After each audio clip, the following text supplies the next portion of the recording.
First of all, 80% of families in Gaza now rely on humanitarian aid. Or what? 80% of families in Gaza rely on humanitarian aid. I didn't hear. Or what? 80% of people in Gaza rely on humanitarian aid. Why? Why? Because they have nothing. They had an opportunity. Israel left. There were greenhouses. But may I finish? There were opportunities to develop an economy. The fact that they're all on goddamn welfare really shows something. They're in refugee camps. That's all self-induced. Be self-reliant. Build a state. Do something right. Work instead of going out and make rockets. I'm not feeling sorry for people who rely on the United Nations. Build a state. Do something right. Okay, I'm just... Go ahead.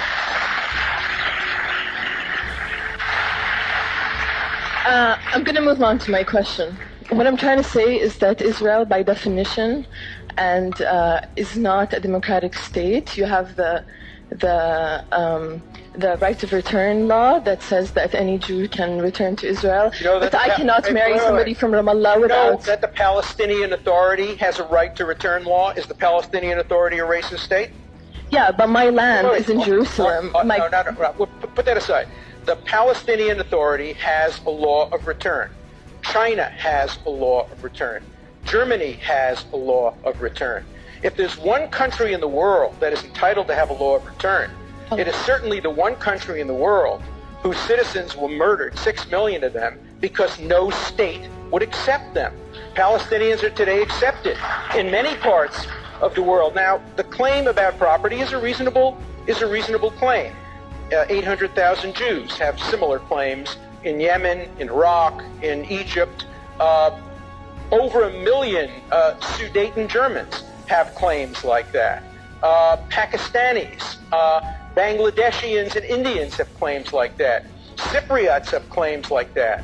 But in every other situation, the refugees have moved on. There is in life a statute of limitations. We're 50 years beyond 1940. We're 60 years beyond 1948. Get over it. Move on. Build yourself a state. Don't live in the past. Don't live in refugee camps. The Jews who survived the Holocaust got over it. They don't walk around with keys to their homes in Poland and in Lithuania and in Yemen.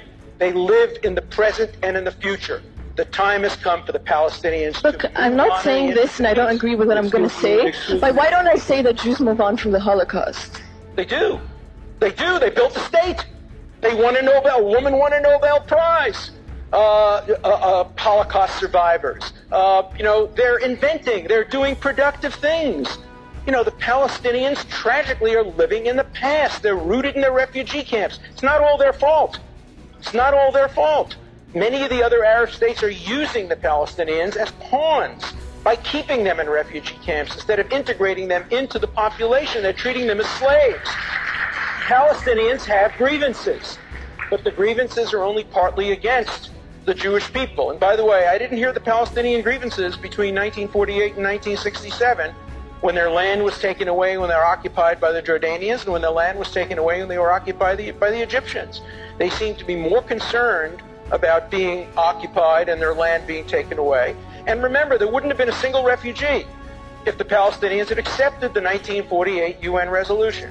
If they had accepted Israel as a state and built their own state, there wouldn't be a single refugee. The refugee problem is the fault of the fact that Arab states all invaded Israel. That's the truth, isn't it?